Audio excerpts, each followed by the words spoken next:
जय हिंद, वंदे मातरम। स्वागत है आप सभी का आपके अपने YouTube चैनल जीके जीएस के भंडारा पर। प्यारे दोस्तों, जो आप लोगों के लिए लगातार सीरीज चल रही है आरपीएफ कांस्टेबल भर्ती परीक्षा 2024 के लिए किरण पब्लिकेशन की बुक का, तो इस बुक के में आपको टॉप 50 प्रश्न है जो जीके जीएस के हैं और आपकी एग्जाम के लिए सबसे ज्यादा महत्वपूर्ण है। तो आज का अपना ये सेट नंबर 4 होने वाला है, जिसके मैं जीके जीएस के आपको 50 प्रश्न करा दूंगा जो आपके एग्जाम के लिए सबसे ज्यादा महत्वपूर्ण होने वाले हैं। अगर कोई अभ्यर्थी अगर उसका सिलेक्शन रुकता है तो वो जीके जीएस की वजह से रुक जाए, क्योंकि इस बार जीके जीएस आपके एग्जाम में महत्वपूर्ण भूमिका निभाने वाले। तो आज की इस वीडियो को आपको शुरू से लेकर के एंड तक फॉलो वॉच करते रहना। वीडियो पसंद आए तो वीडियो को लाइक करके चैनल को आप लोग जरूर सब्सक्राइब कर लीजिएगा। तो चलिएगा फिर शुरू करते हैं। तो पहला प्रश्न आ जाता है कि टीपू सुल्तान डॉट डॉट में मैसूर का शासक बना। तो टीपू सुल्तान कब बना था मैसूर का शासक? तो ये 1782 में बना था। 71 का दूसरा ऑप्शन राइट आंसर हो जाएगा। अगला प्रश्न प्रश्न संख्या 72 है। कौन सी संस्था भारत में राजकोषीय नीति तैयार करती है? तो कौन सी संस्था के द्वारा तैयार की जाती है? तो राजकोषीय जो नीति है ये वित्त मंत्रालय के द्वारा तैयार की जाती है। एक 72 का दूसरा ऑप्शन पहला ऑप्शन राइट आंसर हो जाएगा। 73वां प्रश्न आ जाता है आपके सामने कि निम्नलिखित में से कौन सा एक भारतीय रिजर्व बैंक का कार्य नहीं है? तो इनमें से एक कार्य ऐसा है जो भारतीय रिजर्व बैंक नहीं करता है, वो कौन सा कार्य है? तो ग्राहकों से जमा स्वीकार करना ये रिजर्व बैंक का कार्य नहीं है। 73 का चौथा ऑप्शन राइट आंसर हो जाएगा। अगला प्रश्न प्रश्न संख्या 74 है आपके सामने कि भारत में आर्थिक उदारीकरण किस वर्ष में हुआ था? तो कब हुआ था? भारत में जो आर्थिक उदारीकरण है ये हुआ था 1991 में। कब? 1991 में। 74 का तीसरा ऑप्शन राइट आंसर हो जाएगा। नेक्स्ट प्रश्न है प्रश्न संख्या 75 के दूसरे राज्य के तत्काल राजनीतिक नियंत्रण के अधीन क्षेत्र को डॉट डॉट कहा जाता है। तो बताओ इसे क्या कहा जाता है? तो इसे कहा जाता है कॉलोनी। 75 का दूसरा ऑप्शन राइट आंसर हो जाएगा। अगला प्रश्न प्रश्न संख्या 76 है आपके सामने कि डॉट डॉट में प्रत्येक वयस्क नागरिक का एक वोट होना चाहिए तथा प्रत्येक वोट का एक समान मूल्य होना चाहिए। तो ये कौन से तंत्र में होना चाहिए? 76 का आंसर आपको देना है। तो ये लोकतंत्र इसका राइट आंसर हो जाएगा, दूसरा ऑप्शन करेक्ट आंसर। 77वां प्रश्न है आपके सामने कि भारतीय संविधान के किस अनुच्छेद में नए राज्य के प्रवेश या स्थापन का प्रावधान दिया गया? ये कौन से अनुच्छेद में दिया गया? तो ये दिया गया अनुच्छेद 2 में। 77 का दूसरा ऑप्शन राइट आंसर हो जाएगा। 78वां प्रश्न है आपके सामने कि निम्नलिखित में से कौन सा संविधान के अंतर्गत एक मौलिक कर्तव्य है? तो कौन सा है? 78 का राइट आंसर तो देश की रक्षा करें तथा आह्वान, ये हो जाएगा एक मौलिक कर्तव्य भारतीय संविधान का। 78 का चौथा ऑप्शन राइट आंसर हो जाएगा। आह्वान किए जाने पर राष्ट्र की सेवा में थोड़ा पढ़ नहीं पाया था उसको, चलेगा। अगला प्रश्न आ जाता है आपके सामने है प्रश्न संख्या 79 की। 16 जाने माने महाजनपदों में सबसे महत्वपूर्ण महाजनपद कौन सा था? बताओ कौन सा था? तो इनमें से जो सबसे महत्वपूर्ण जनपद था वो था मगध। 79 का पहला ऑप्शन राइट आंसर हो जाएगा। प्रश्न संख्या 80 आपके सामने कि भारत के किस ऐतिहासिक पाठ में चांदी के सिक्कों का रुपया रूप बताया गया है? तो बताओ ये कौन से ऐतिहासिक पाठ में बताया गया? 80 का राइट आंसर तो ये बताया गया अर्थशास्त्र में। तीसरा ऑप्शन राइट आंसर हो जाएगा। प्रश्न संख्या 81 आपके सामने की निम्नलिखित में से किसने भारत में नमक कानून को तोड़ने के लिए यात्रा का नेतृत्व किया था? तो ये किसने किया था? 81 का राइट आंसर क्या हो जाएगा? तो ये किया था महात्मा गांधी ने। चौथा ऑप्शन करेक्ट आंसर हो जाएगा। प्रश्न संख्या 82 आपके सामने की 1934 के बाद मुस्लिम लीग का मुख्य प्रवक्ता कौन बना? कौन बना? तो मुस्लिम लीग का जो मुख्य प्रवक्ता वो मोहम्मद अली जिन्ना बना था। 82 का चौथा ऑप्शन राइट आंसर हो जाएगा। अगला प्रश्न प्रश्न संख्या 83 आपके सामने कौन सा बाण चार जाने माने बाणों में से चौथे स्थान पर था? तो बताओ चौथे स्थान पर कौन सा बाण है? तो ये है बेस्ट। चौथा ऑप्शन राइट आंसर हो जाएगा। चलिएगा 84वें नंबर का प्रश्न आ जाता है आपके सामने कि सत्यशोधक समाज के संस्थापक कौन थे? तो सत्यशोधक समाज इसके जो संस्थापक थे वो ज्योतिबा फूले थे। 84 का तीसरा ऑप्शन राइट आंसर हो जाएगा। प्रश्न संख्या 85 आपके सामने, किस राज्य ने घोल मछली को राज्य मछली घोषित किया है? तो ये कौन से राज्य की राज्य मछली है? घोल मछली। तो ये है गुजरात की। 85 का दूसरा ऑप्शन राइट आंसर हो जाएगा। अगला प्रश्न संख्या 86 है आपके सामने, किस देश में भारत वलित पर्वत से घिरा हुआ नहीं है? तो बताओ कौन सी दिशा में नहीं, सॉरी मैं देश पड़ेगा, ये कौन सी दिशा इसका राइट आंसर हो जाएगा प्रश्न संख्या 86 का? तो ये पश्चिम में वो वलित पर्वत से नहीं घिरा हुआ, पहला ऑप्शन राइट आंसर हो जाएगा। प्रश्न संख्या 87 आपके सामने, कि दिहांग घाटी के बाद दिहांग घाटी के बाद हिमालय दक्षिण की ओर मुड़ता है तथा भारत की पूर्वी सीमा बनती है, जिसे डॉट डॉट कहा जाता है। तो इसे क्या कहा जाता है? तो इसे कहा जाता है पूर्वांचल कहा जाता है। 87 का चौथा ऑप्शन राइट आंसर हो जाएगा। चलिए अगला प्रश्न संख्या 88 आपके सामने, भारत का संपूर्ण उत्तरी मैदान किस प्रकार की मृदा से बना है? तो ये कौन सी मृदा से बना है? तो भारत का जो संपूर्ण मैदान है ये जलोढ़ मृदा से, जो संपूर्ण उत्तरी मैदान है ये जलोढ़ मृदा से बना है। 88 का पहला ऑप्शन राइट आंसर हो जाएगा। प्रश्न संख्या 89 आपके सामने, कि निम्नलिखित में से कौन सा किसी भी जगह की जलवायु की 6 प्रमुख नियंत्रणों में से नहीं है? तो बताओ कौन सा नहीं है? तो ये मानव प्रभाव नहीं है। 89 का दूसरा ऑप्शन राइट आंसर हो जाएगा। प्रश्न संख्या 90 आपके सामने, किस देश ने नवंबर 2023 में भारत में अपना दूतावास स्थायी रूप से बंद कर दिया है? तो ये कौन से देश ने 2023 से बंद कर दिया? 90 का राइट आंसर क्या हो जाएगा? तो ये अफगानिस्तान ने बंद कर दिया है। दूसरा ऑप्शन करेक्ट आंसर हो जाएगा। प्रश्न संख्या 91 आपके सामने, की चुंबकीय वस्तुएं ऐसी वस्तुएं हैं जो, तो बताओ कैसी होती हैं चुंबकीय वस्तुएं? 91 का राइट आंसर क्या हो जाएगा? तो ये होती हैं एक चुंबक की ओर सदैव आकर्षित होते हैं। 91 का पहला ऑप्शन राइट आंसर हो जाएगा।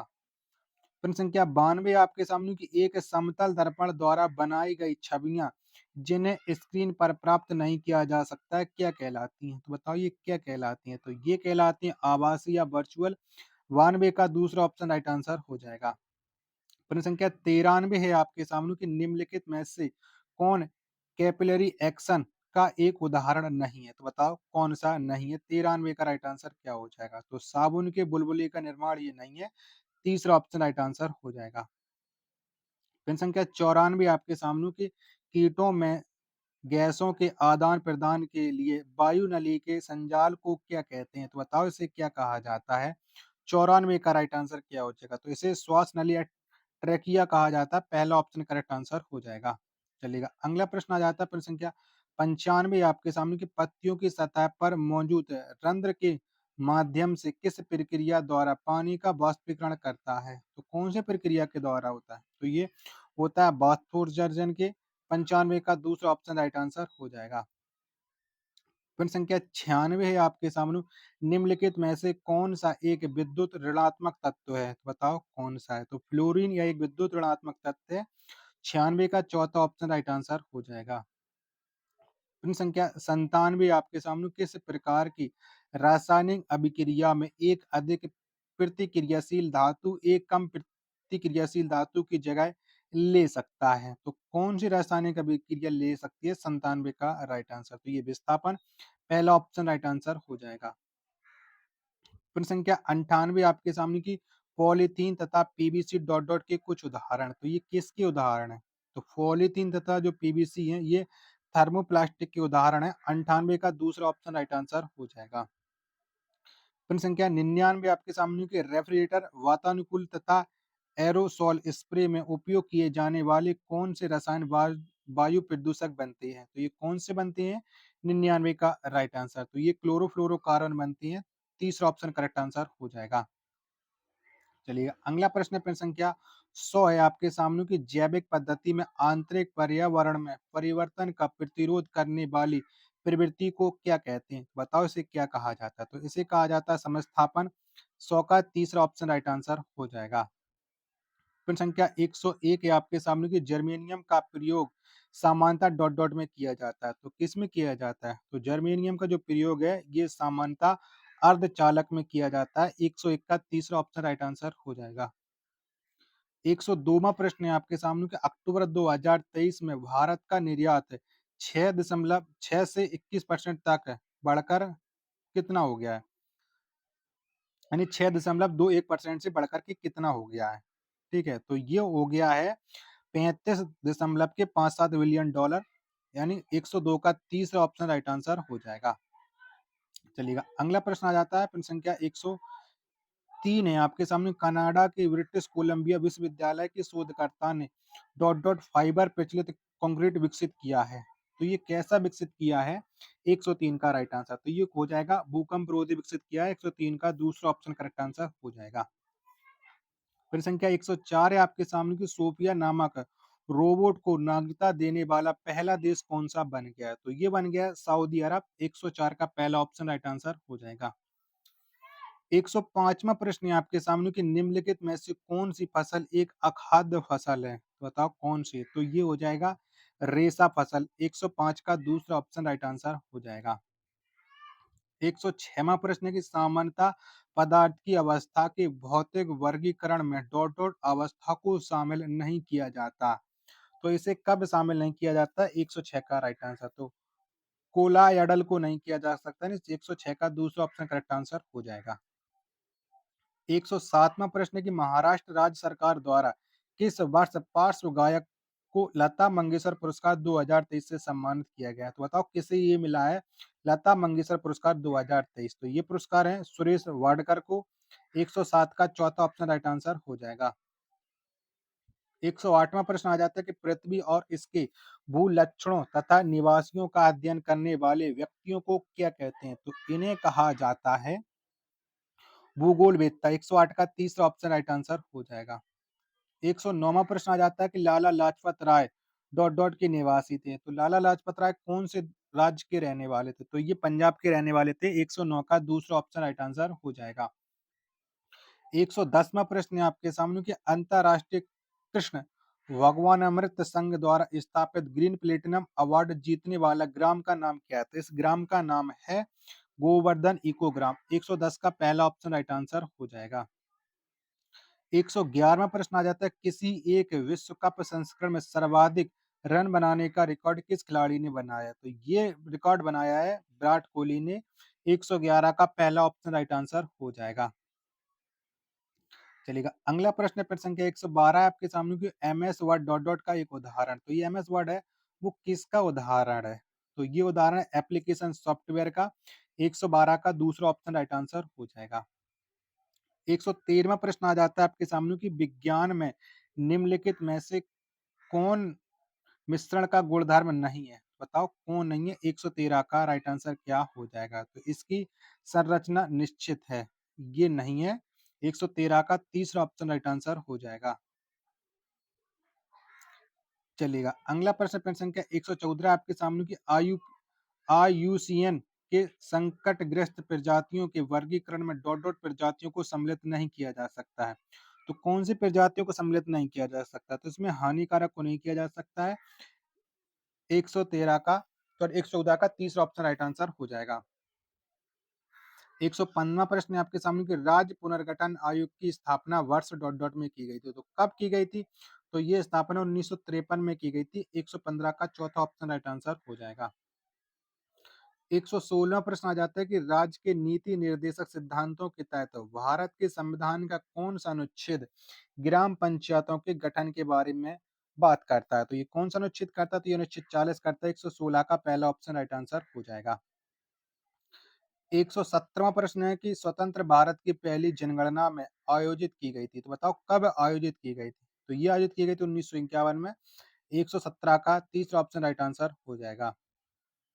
चलिएगा, अगला प्रश्न है आपके सामने प्रश्न संख्या है 118। भारतीय संविधान के भाग 6 में अनुच्छेद डॉट डॉट राज्य विधानमंडल के घटकों से संबंधित है। तो ये कितने अनुच्छेद हैं भाग 6 में?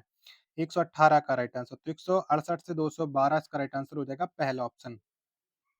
119 प्रश्न की बाणभट्ट ने हर्षचरित की रचना किस भाषा में की थी? तो बाणभट्ट ने जो हर्षचरित की रचना की थी वो संस्कृत में की थी। 119 का पहला ऑप्शन राइट आंसर हो जाएगा।